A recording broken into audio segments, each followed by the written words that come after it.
Welcome to Blue Grit Radio, the podcast that explores making better cops for a better community. I'm your host, Eric Tung. I've been an active police officer since 2007. We will dive into the aspects of police culture, health and wellness, leadership, and mindset. You'll hear from experts not only from policing, but all industries as they relate to being our best with purpose, passion, and positivity. Join me as we share stories, lessons, and advice so we can all be better for ourselves, our teams, our families, and our communities. This episode is brought to you by Off Duty Management, a company built by officers for officers. To learn more, visit offdutymanagement.com. All one word, offdutymanagement.com. Ladies and gentlemen, welcome back to another episode of Blue Grit Radio. This is your host, Eric. Today I'm joined by retired Chief Brian Manley, who's also the president of Off Duty Management. Sir, thanks for coming on the show today. Hey, Eric, thanks for having me. Appreciate it. Absolutely. A little sneak peek. We're going to be talking about your career, getting all the way to Chief of Austin PD. That's a pretty big deal. Very cool town. But we're also going to be talking about some pretty big issues that face all law enforcement, clearly all of our communities, and that's school safety, cops in schools. This subject, which sounds strange that it'd even be polarizing or contentious, but as we've seen in recent years, it has been. And so very meaningful conversation when we talk about the safety of our communities and our kids. But without further ado, Brian, Chief, have you please introduce yourself to the listeners?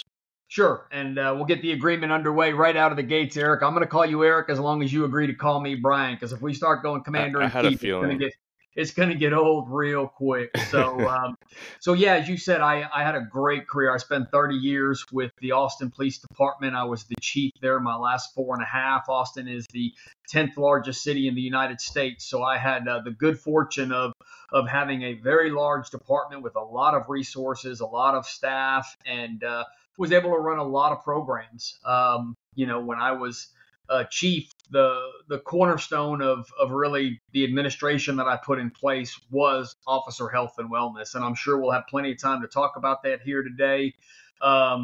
Creating a health and wellness bureau, actually having the head of that bureau report directly to the chief's office so that the rank and file knew that it held that level of importance in the organization. But let's go back to the early days, and I will absolutely date myself here. And I probably was in the police academy maybe before you were born, if not probably you were in your younger years. But I joined the I was Austin born in Police 85. If you want to, all right, well, dive in there. You were here, but you were enjoying the simplicity of being a child. So I joined the APD in 1990.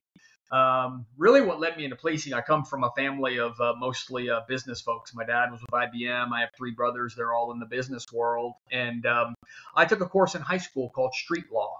And this was the study of law enforcement at all the levels, the local, the county, the state, the federal. And they had a really neat part of the program that was that you did a ride along with an Austin police officer.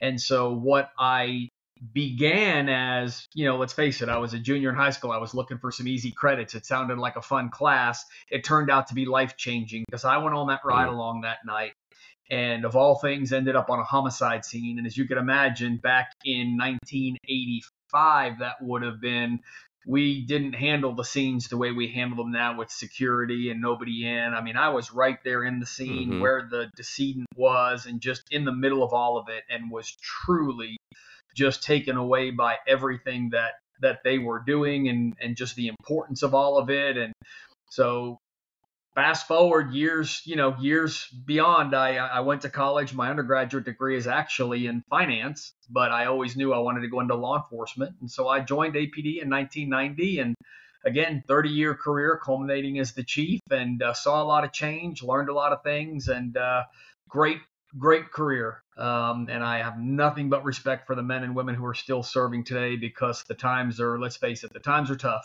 The demands are high and it's not gotten any easier over the years. Yeah, certainly. Well, thanks for that quick introduction, Brian. And I'm going to do my best to call you Brian, even though you've earned the rank of chief retired. But yeah, I want to ask you, looking back in your 30-year career, thank you for your time and your service and paving the way for all of us that come to follow. What were some of the more rewarding positions or experiences that you had in that span? So I would probably the most enjoyable. It's always patrol because you don't know what you're going to get on the next call, behind the next door, all of that. So patrol, just from the sheer variety and the going from 0 to 100 and back to 0 with just the frequency of the calls and all of that, that was always enjoyable. But I did get to spend a few years in narcotics, and this was back in the early 90s. Back then, crack cocaine had just hit the streets in the Austin market, and it was just a really, really tough time. And we had a unit that was called street narcotics, and we rode around the drug locations in Austin in a van with the door wide open, and we just waited as we pulled into a neighborhood, jumped out, and just really tried to take down all of those street dealers. And so, as you can imagine, as a young man, the excitement, the adrenaline, and all of that was great. But if I was to be honest, looking at it, did we make a difference? I mean, sure, you took people off the street for a night, but they were back out 2 nights later, and you were chasing them again 2 nights later. And so, I juxtapose that with where I would say I really feel like I made the biggest difference. And I spent 5 years in child abuse, 3 as a detective, and then I went back as the supervisor of the unit for another 2 years. And so to know that you made a difference in young people's lives, to know that you were able to get them out of very harmful situations, and that hopefully they recovered from, the emotional, the physical, the sexual abuse that was done to them, and that they're leading better lives today. There's value in that. Very, very tough assignment. Obviously, you can imagine you carry a lot of that with you, and to the men and women who still do that today, along with some of the other more challenging assignments, sex crimes, homicide, all of that. Very rewarding, though, because you did make a difference at the end of the day. Yeah, I love that. I appreciate you sharing that. And with your background pushing wellness, what are some little things that you leave with those investigators that do carry that caseload and the burden and the victims and that emotion, right? All that trauma alongside them. First and foremost is you have to take care of yourself in the midst of everything else. I appreciate seeing what has happened to the profession over the 30 years. When I joined, the saying was, policing is tough. You're going to get hurt at some point if you're doing the job right, because you're out there, you're hitting it every day, and it's absolutely okay if you get hurt below the chin. If you get hurt above the chin, as in your mental, emotional state, that was considered a weakness back then. And I think that we have advanced now to where we recognize that we cannot continue to put men and women in the most damaging of situations, the critical incidences, the crises, whether it's death, sexual assault, abuse, all of those things, the horrific car crashes that take lives, and just expect them to be okay at the end of the career. You probably talk about the statistics all the time, and depending upon which study you look at, you can say that an average human will experience whatever it is, 2.8, 3.7 traumatic events in a lifetime, and cops will see that inside of 2 months. And so I'm grateful that so many agencies have really taken health and wellness of your staff, and I don't limit it to just the officers either, because those civilian staff who are standing there right there with you, whether they're the crime scene investigators, the victim witness counselors, just 911 call takers and dispatchers, everyone involved in this, it's like you're dragging a sack, and each one of those calls or each one of those traumas, you're picking up that pebble and you're throwing it in your sack. Early in your career, hey, it's no big deal. You're tough. You're trained for it. You can handle it. But it takes a toll, and very few men and women, I think, get out of the profession without at least being changed to a certain extent. Some it happens to over the course of a career, again, those single pebbles that we talk about, and some it happens to just in a crushing moment where the boulder falls on them, whether it's seeing their partner officer get seriously injured or killed, or whether it's dealing with their own demons that they use to soothe the pain of the job. So my initial reaction to that would be to make sure you look out for yourself. When I would go and address my cadet classes the week before they were about to graduate and I was going to swear them in, I would challenge them. I would say, give you an exercise. Take an inventory of who you are today. I want you to list down what's important in your life, your family, your friends, your faith, your hobbies, your interests, and all of that. You write all this down, brutally honest, and you tuck it away. It is not for anybody else to see but you. But what you need to do is every year, every second year, whatever, you need to pull that list out and make sure that at your core, you're still the person that you are today. You'll be a little bit different because, let's face it, you're going to get jaded, you're going to get cynical, the job is going to have some impacts on you. But if you are pulled so far off your course that you are nowhere near or you don't recognize who you are versus a person you used to be, that should be an alarming red flag that you need to probably, check in and have some conversations. So, yeah, what's the saying? It's okay to not be okay. And absolutely.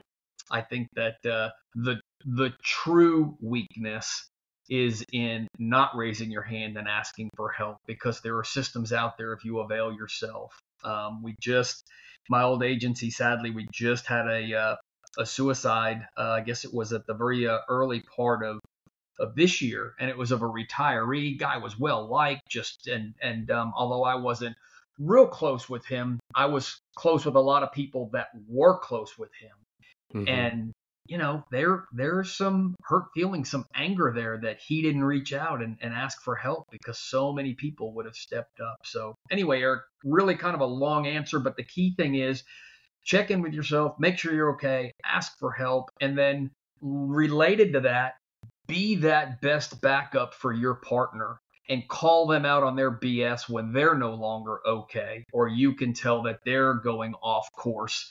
If you catch them early, you can probably save a career and maybe a life, but if it goes too far, sadly, we know that can end up in some dramatic circumstances.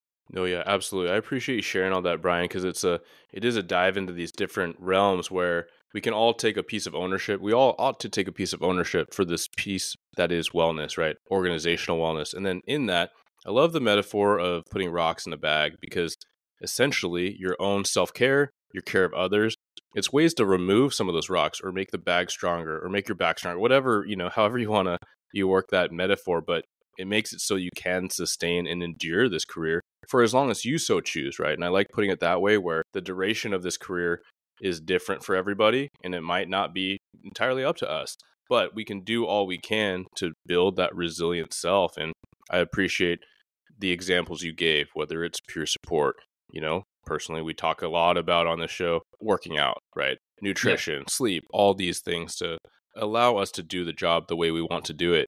I'm curious, when you shared about your experiences working child abuse, and that's something that we can all recognize the heavy toll of that and the value and the impact of that. What prompted you to leave casework and start promoting? Because this is a continual thing that I'm exploring with a lot of my officers, and also in conversations and writing, when we're trying to figure out how to be the most impactful and the most purposeful to that point, right? Do we promote, but then we're away from that day-to-day work? What helped make that decision for you? So early on, probably like a lot of young officers, the Austin Police Department was just my stepping stone to the FBI or the DEA, right? I just had this vision that I was going to go be a federal agent, and that was where I was headed. Sure. And, within the first year, I recognized, no, not at all. Especially with a finance degree, I'd have been behind a desk investigating white-collar crimes, and I was having far too much fun, on the job being a frontline police officer. So I guess a couple of ways I could approach the conversation on the choices we make regarding our career. I did learn through the early years that, probably the worst situation you can find yourself in is when you're working for or around a poor police leader. I truly believe that more people quit their bosses than quit their jobs. And so you probably, to all of your listeners, if they were to truly think back of leaders they've worked with, boy, they've got a handful of them that when they hit that mark and they're out there and they're leading, they're like, that's who I want to be. But I absolutely know they have people that they're like, that is who I don't want to be, and I will never do that. So the ability to have influence beyond just your immediate, calls for service or your immediate work team, whether it's your patrol shift or your investigative unit, I realized that I wanted to do a little bit more with that and move up the ranks. And so, there's a saying that I love. It's just don't get the same year of experience over and over and over again. You don't want to job hop every year, but once you've had the opportunity to serve in a whether it's an investigative unit or a specialized detail or something, after a handful of years when you've learned that, a couple different things. Number one, take the skills and what you've just learned into a new assignment, because there's probably things you can help develop in that new role that you learned in your last role. And you're also freeing up a spot for somebody else in the organization to step up and have an opportunity themselves to do something. So I knew I wanted to do more in the leadership level. Now, I will say I never actually began this with the thought that I would end up as the chief in Austin. And frankly, when I was appointed the chief, I was the first internal chief in the Austin Police Department in 40 years. We had always gone outside and brought in outside chiefs. So it was a little bit of a sea change for us. And it was just one where I have been serving in the second seat to then Chief Acevedo. And when he left for Houston, I took it over on the interim basis and then ultimately was appointed permanent as the chief. So I think the questions that your listeners really want to understand is what's motivating them. Don't some people promote just because they want the pay and they want the pension spike and all of that, and that's probably not the best reason. And then you might end up being one of those supervisors that others will say, yeah, let's not do it that way. Yeah. But if you truly have it in your heart that you want to serve not only the community, but serve your agency by sharing more of yourself and your leadership abilities, and you're willing to make the hard calls, and sometimes the hard call is a discipline call, and sometimes the hard call is just calling your officers out on bad behavior or things that they're heading down that bad path, then I highly recommend it, because again, the experience that you build at those lower levels, carrying that all the way up to the top. So many people talk about, when they look at their executive teams and they look at their, assistant chiefs, deputy chiefs, and all of that, man, one of the most reverent terms you can have is, oh man, he or she, they're a cop's cop, right? That means you bring that level of credibility. Well, the only way that happens is if you move around in the organization and then move up in the organization, and you end up with people that bring that experience, that credibility into the ranks, and the agency is much better for it. Yeah, I really appreciate that. And there's so much that I want listeners to chew on a little bit, because we can recognize the landscape. The landscape is so young. We had so much attrition. We have so many new people. And so people ought to change seats a little quicker than what's traditional, right? I'm a proponent, I think, of a lot of specialty positions historically in my department that have been 5-year rotations. I would love them to be 2.5, 3 years, because truly I came out of recruiting. I learned just about all I needed to learn in about a year and a half. I told the boss I'd do it for 2. But ultimately, training sergeant, right? Training officer, like how many years do you need to do the thing to get all your fresh, best ideas out and putting them out to people, developing yourself, and then opening up that seat, as you said, right? I think that there's so much value for people having new, fresh ideas, new energy, and then you take it back to patrol, or you go become a field trainer, or you go to investigations and you come back out and then you promote, right? I love that cross-pollination, essentially, of all these skill sets and passion. And it really is a way, I think, that we can spike a lot of our development that we're going to need. We're going to need those reps essentially accelerated in a lot of ways for our organizations. Yeah. And ultimately, for those that find themselves in the executive level, whether you're at the assistant chief, deputy chief, chief of staff level, the value of having a varied career leading up to that moment. You're not siloed in, I came up through patrol all the way from rookie police officer all the way up through captain commander, right? And then all of a sudden you find yourself at the executive level in meetings talking about issues that impact the entire organization, when you really might not now be well versed in how those decisions will impact the investigative side of the house, the administrative side of the house, the support role. So the ability to make yourself a well-rounded leader by that varied experience, I think, is huge for those that have the desire to move up and ultimately into the top seats of their organization. Yeah, that's very well put. This might be a good time to transition into conversations of cops in schools, right? We talk about specialty positions, and in the last few years, I found myself posting about a lot on social media because there'd be so many headlines about these school resource programs being cut. And then after a little while, luckily, fortunately, we started seeing more headlines about people investing in school resource programs and trying to get more cops in schools. I mean, it's a continual conversation of violence in schools and how that is a parallel conversation. So I'm curious, with all your insight and experience from working with child victims in one assignment all the way up to chief, like what are some of your thoughts on where those conversations have gone in the last few years and really what the state of things is right now as we look at all these considerations? First and foremost, Eric, I mean, let's just address the obvious. And how sad is it that parents send their kids off to school today, and somewhere in the back of their mind there is a prayer that they actually come home at the end of the day safe and Hmm. unharmed. My kids are adults now, and although these things did happen back when they were in elementary, middle, and high school, not to the extent that they happen now, but we can go back and think of the early days of Columbine and Sandy Hook, Hmm. and then, I mean, sadly, march all the way forward to just Uvalde a couple years ago. There's just horrific examples in between, and Yep. sadly, I have to admit, I always like doing just a little bit of prep before I do interviews or conversations, and I just wanted to kind of get a state of the landscape on mass school shootings. And it's pretty sad if you go out there and you do the research and you see how many of those actually happen, on any given year across the country. So, addressing the obvious, we are just at a horrible place where our schools are sadly soft targets in many Hmm. communities.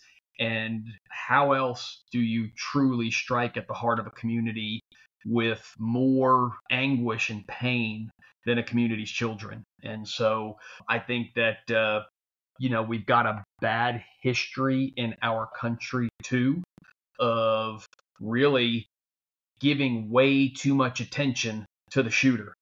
Yeah. The shooter's name should never be mentioned publicly because sadly, some of these people, that's why they do it. They want that infamy, that notoriety. Hmm. But I think that that's just a simple thing there. The state of funding and all of that for school resource officers, school safety officers, it varies across the landscape. You've got some communities that are just impoverished communities, and the ability to actually fund successful programs is really difficult for them. And then you move across to other communities that are more affluent and have got much better developed programs. But we no longer live in a world where we can naively believe that any school across this country is not under some level of threat. And I believe it was in Pennsylvania we saw, I believe it was an Amish school that was just, off the beaten path, nothing you would have ever thought of that, was the scene of an attack many years ago. So more is being done, but more still needs to be done. The value of having police officers in schools, first and foremost, the safety of the kids, right? Know what's going on the campus, know who's on the campus, be able to immediately react, respond, employ your training and your tools should there be an incident on your assigned campus. Um, but then the corollary value, I guess, to that too is just the ability for kids to see beyond the badge and beyond the uniform and realize that, the police, albeit not perfect, are definitely not the villains that they get painted as far too often in social media and traditional media as well. And so the ability to build those relationships, just as much as we talked earlier about how a good officer is not only looking out for their own health and wellness, but their partner's health and wellness.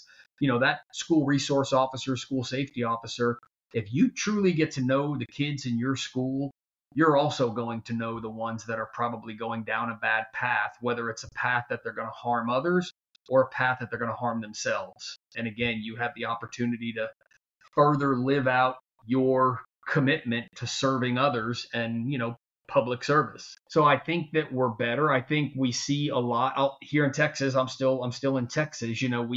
We passed legislation about mandating, law enforcement officers in schools, but like so many other places, if it's an unfunded mandate, how are small towns, supposed to be able to address that?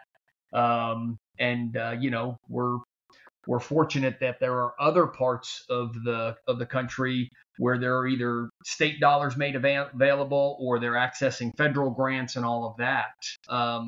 And I know that we're going to get to this here in a little while, what we're doing out in Arizona for them. But the state of, school and school safety is such that we're doing a lot more, but there's a lot more that needs to be done.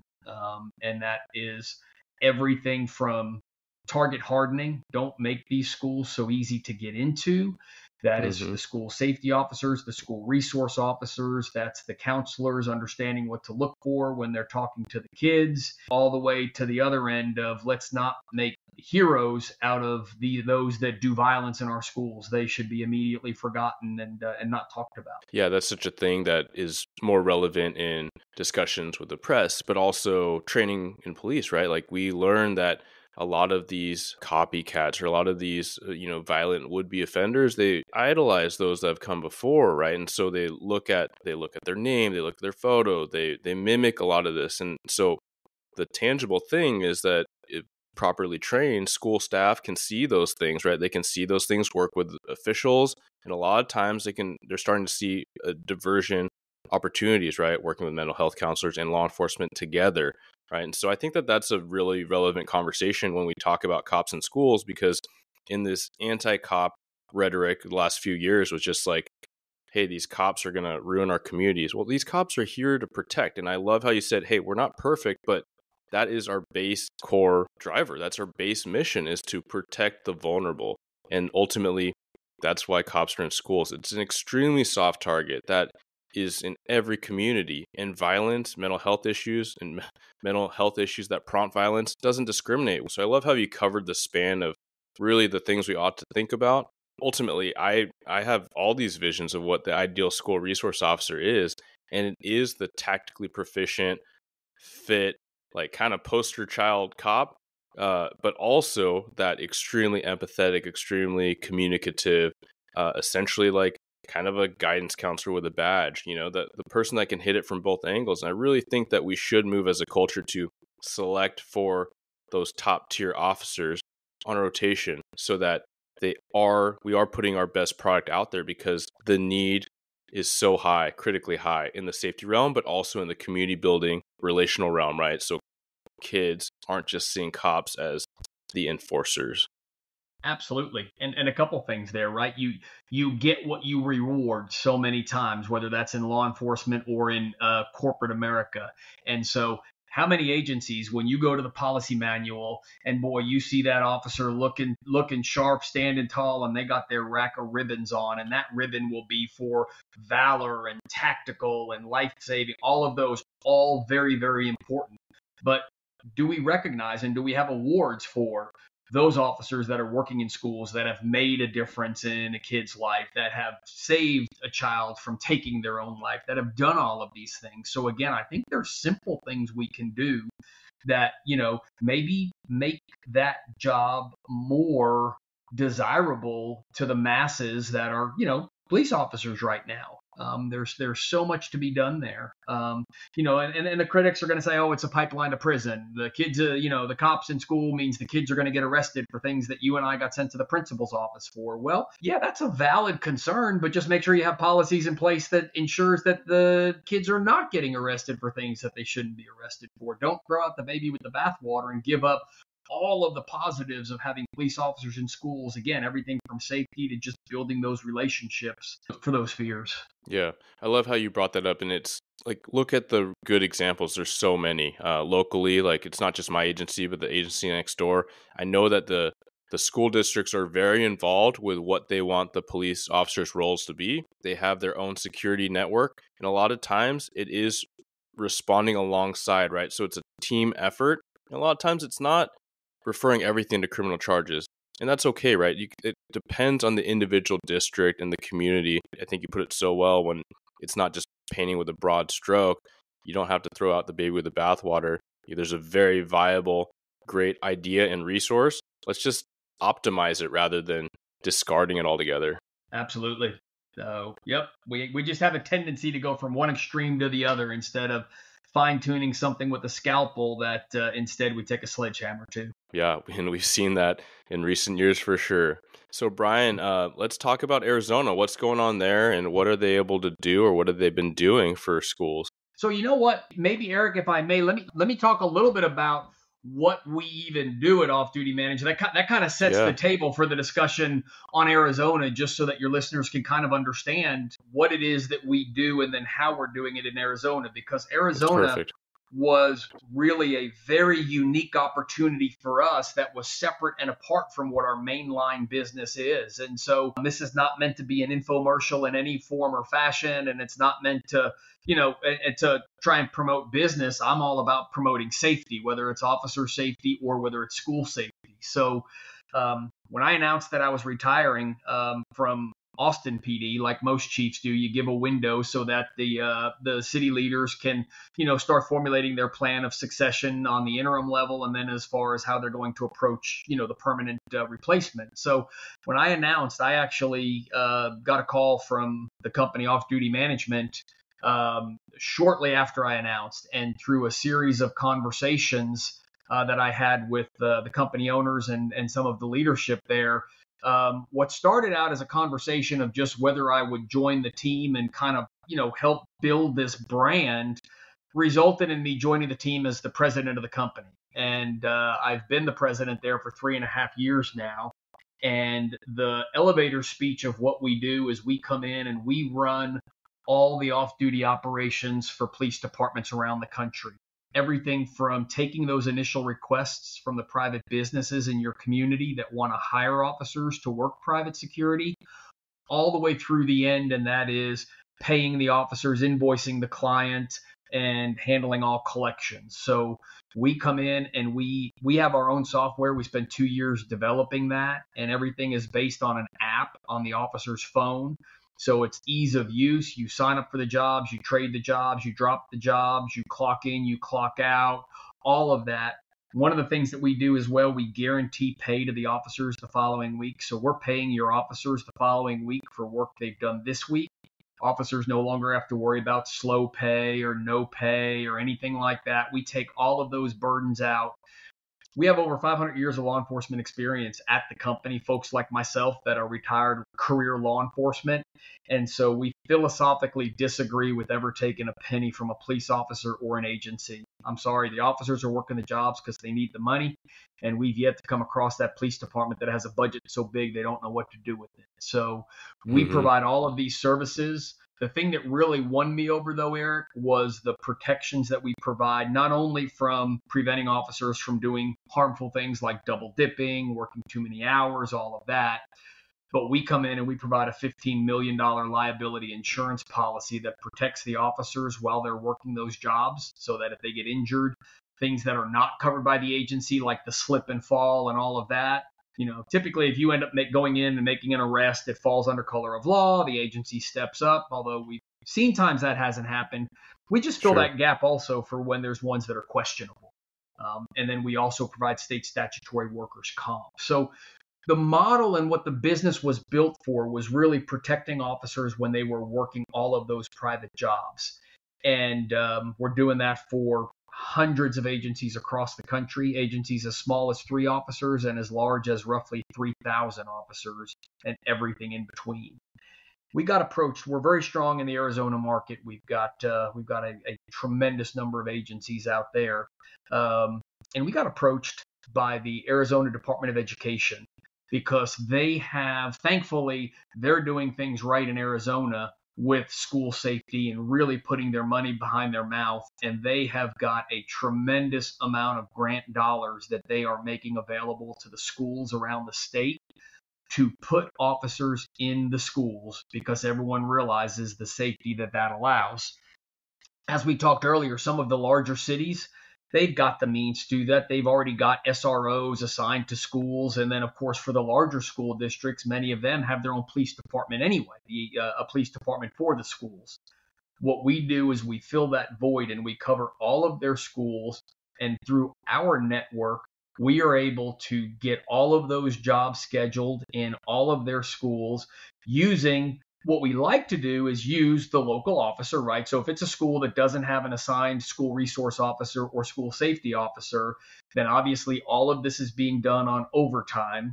So we first try to use an officer from that home agency because, again, the value of the relationship with your local police department, we recognize that. But we, through our vast network, have the ability to push these jobs out to other agencies and at least have officers fill the job so that there are officers in school, even if it might be from an adjoining community or further away. And so the Arizona Department of Education, through their leadership, saw the opportunity here for us to come in and administer this program for them. And we're seeing tremendous value in the fill rates because we are able to get these jobs filled, again, because we're able to pool the resources of the agencies around the state and make these opportunities available to all of those officers. And so, again, through all of this, all of these schools are now made safer from the threat we traditionally think of, and that is that external threat from someone who would do harm to a community, to the kids, to set their message, all the way through just the benefits of having police officers in school, building relationships with the kids and showing them that the police really are there as a friend, a partner, and someone who they can go to when they need help. Yeah. Yeah, I love that, man. You summarized that all so well. And just for the listeners, there are a few points that I think are so relevant. And I understand you're like, hey, this isn't an infomercial, but there are so many crossover and overlaps of the value of a good resource, a good product that can help us do our jobs better. We are all still, as an industry, suffering from attrition and vacancies, right?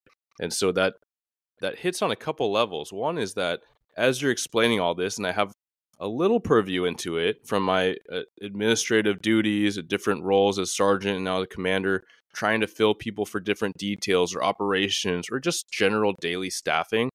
That thing changes so quickly, and we have a system for staffing, but then even then, our administrative sergeant has to manually send out pages or emails of like, hey, this duty popped up, can someone fill it?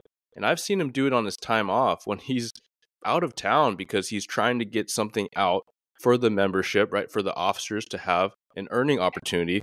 But at the same time, like a lot of times that doesn't get filled and then it's on to the next one, right? Then it's contacting county or state patrol to see if we can help that business or that entity or that organization with some security because it is for their safety. It is for the safety of their workers or what have you, right? So it is for this larger purpose. It's not just, hey, we had a job that couldn't be filled, whatever, right? Because we understand the gravity of the schools.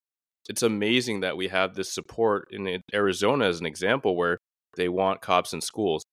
But you can have the approval, you can have the spots, but if you don't have the bodies to put them there, then it's all for naught. Exactly. I mean, let's face it, the attrition rates around the country right now, really, in the past 4 years, is one that is unprecedented in recent time. I know my old agency, my home agency at Austin, they're sitting on roughly 500 vacancies right now, an agency that should have over 2,000 officers at this time. I had 1,979 officers when I was there. And, at last I understand they're somewhere near 1,500 or a little short of that. And so, when you're finding yourself having to make very tough administrative decisions as far as which units can no longer be staffed, which services can no longer be provided, if you ever find yourself in that situation and the schools, are one of those assignments that are competing for resources, that's a problem. And so fortunately, there's dollars that are out there. But if your agency is so shorthanded that the little bit of time officers are wanting to put into extra work is actually being put into agency extra work, backfilling patrol shifts that are short or doing extra investigations just to keep up with caseloads, you don't even have the resources to put into those school jobs, even if there's dollars there. So the ability for our system to come in and maximize that, again, it is extremely valuable because we're getting those positions filled and we're getting officers in schools and we're just increasing overall community safety through getting the cops in the schools. Yeah, that's fantastic. And so I know that with off-duty management, the next questions are like, well, how does someone sign on? How does an agency get involved? And what does this cost? Sure. So let's talk about that. First and foremost, if you just simply jump out on your browser and just Google us, off-duty management, everything's out there on the website. You can find all of our links. We'll give you the links, Eric, to put on the podcast there. If folks just want to have a hot link over to the website, and then like yourself, I run a podcast, although not nearly as professional as yours. You've got all the gear there, I can see, but the issue of officer health and wellness it was one of the things that was key to me in joining off-duty management when they were recruiting me in. I told them this was still an area that I had a passion for, and the owners told me that I could still explore that at the company. And so you'll see on our website, we do a lot of the health and wellness stuff, even though it's not meant to drive business in the bottom line. So there's podcasts you can link to, but to go find out more about us, if you go to off-duty management, you'll find the website.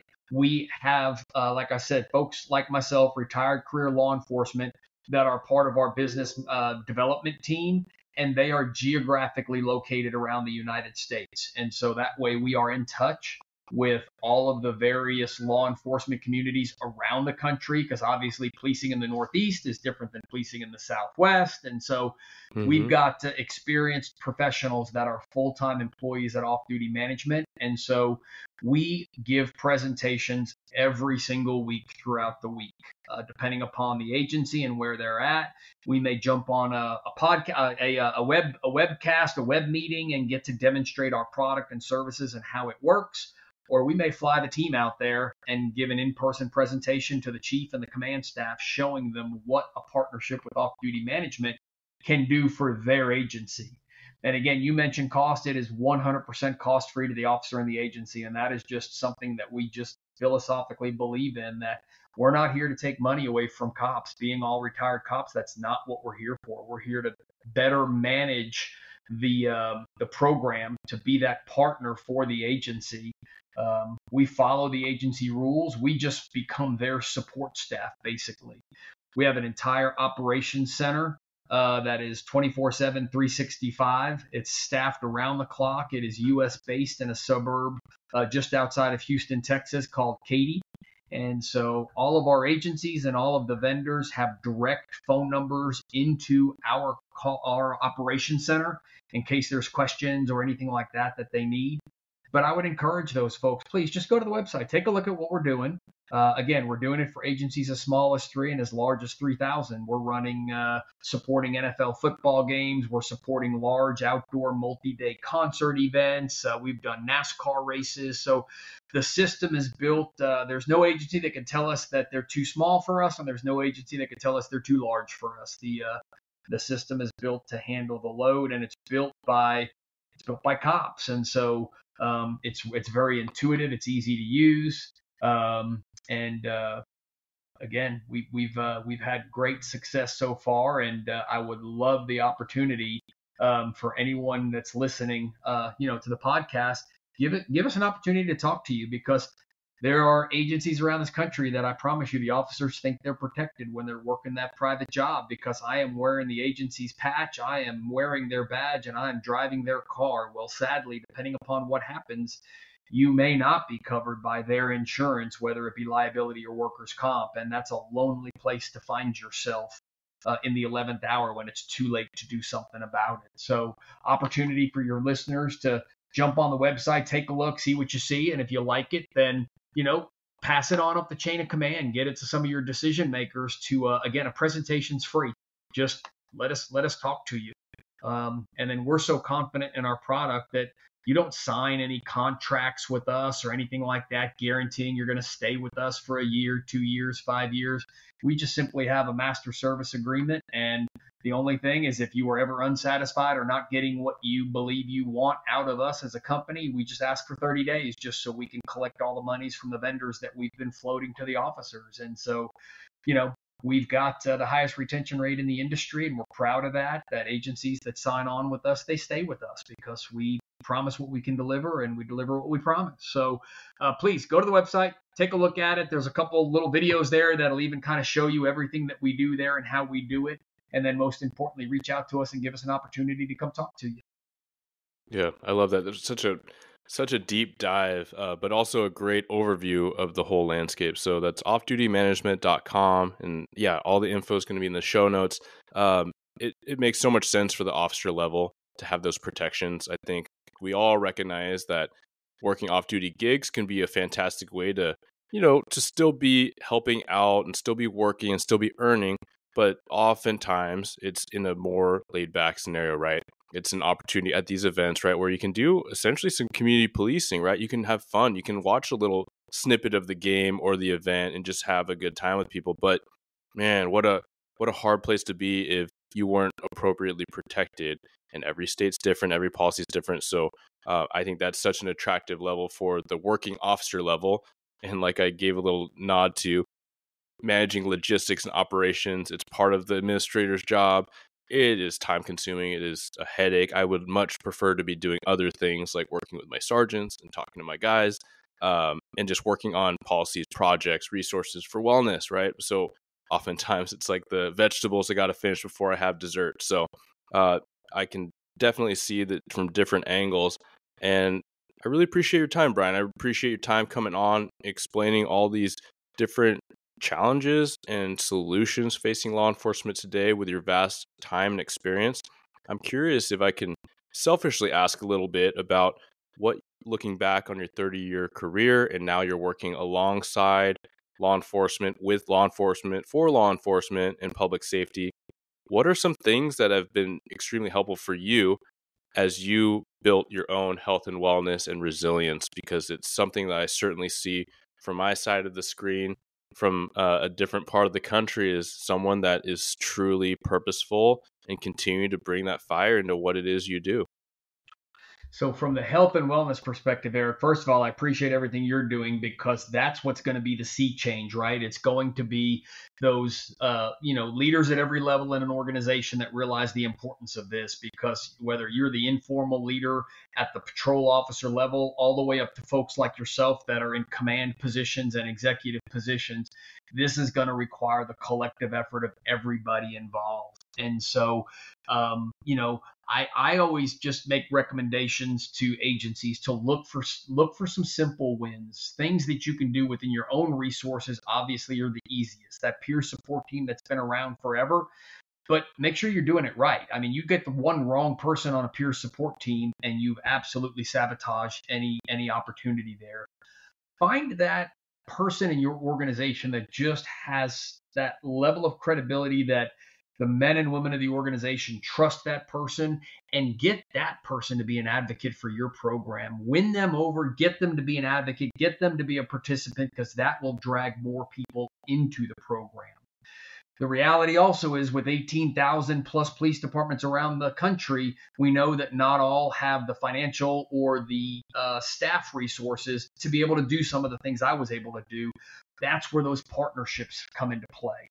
We learned in a post 9/11 world that when you've got all this information siloed, that we missed the big picture for 9/11, and we missed some of the warning signs that might have helped identify this. Well, those partnerships that are so vital for fighting crime and keeping communities safe, they are just as vital for keeping agencies and officers safe. So if you're a suburban agency, connect with your hub agency, connect with the bigger agency in your region, whether it's a city agency, a county agency, and find the opportunity to build out those shared resources. Look for opportunities to partner in the health and wellness space. An agency with 5 officers isn't going to have the ability to fund a staff psychologist, but maybe your hub agency has a staff psychologist that you can engage with an MOU in, and that on an as-needed basis, you have services from a professionally competent, trained professional to help your officers. I'm real proud of a program that Texas put in place here. It's the Blue Chip program, and it's a funded mental health outreach program, and it's based on blue poker chips. And so agencies will have these poker chips, and you just give it out to your officers, and they just always have it in their pocket. And what it is it's got the number and the QR code and all of that. If you ever find yourself or you come across an officer that is in need of help, you just simply scan, call. You are put in contact with a professionally competent public safety mental health professional for a 100% anonymous conversation. And then if that leads to the need for more therapeutic care, then they find ways to get you into the system. So to me, it's just about normalizing, first of all, the need for mental health and wellness, getting your leaders, both formal and informal, to model what we're asking our folks to. Favorite example of mine, and I actually went to high school with the guy, although I didn't know him real well. He was a year ahead of me. He's a general in the U.S. Air Force, and he posted on his public, I don't know which social media site it was, but it was public. He posted his mental health checkup appointment and a message to everyone. And you can imagine, I want to say he was a 4-star general. So, I mean, he's at the top of the pyramid here. Everybody just saw that, hey, the big boss is going in to make sure he's okay. What message did that just send to everybody else? Yeah, I love that. We need the champions to lead the way, model the way. Police leaders, I'm sorry, we all have to address and accept the fact that it is our moral duty to look out for the health and wellness of the men and women in our care and find the dollars. We invest a fortune in the ballistic vests and the helmets and the latest in weaponry, the tasers and the firearms. Invest in your officers' mental health and wellness so that after the 25 or the 30-year career, they're going home to their families with a good and healthy life ahead of them. Amen to that, Brian. Well, thank you so much for your time, your expansive knowledge, and all these different realms where we talked about leadership, wellness, operations, school safety in our communities, working with kids. Is there anything else you'd like to leave the listeners with? You know what? No, just my typical closing is always stay safe when I'm talking to law enforcement, just because it is such a dangerous occupation. But I also add, especially for this topic, and stay well. You need to be well. If you're not well, you won't be safe. And so look out for yourself, look out for your partners, raise your hand when you look left and you look right and you realize that you're the one that's in need of help, and set yourself up for your best life beyond your career. Absolutely. Well, thank you so much. Appreciate your time, Brian. Oh, you as well, Eric. Thanks for having me. Thank you for tuning into another episode of Blue Grit Radio. As always, support this community by subscribing, giving us a 5-star review, and following, liking, and sharing posts on Blue Grit Wellness on Instagram. You can reach me there or email me at bluegritwellness@gmail.com. Be well and stay gritty.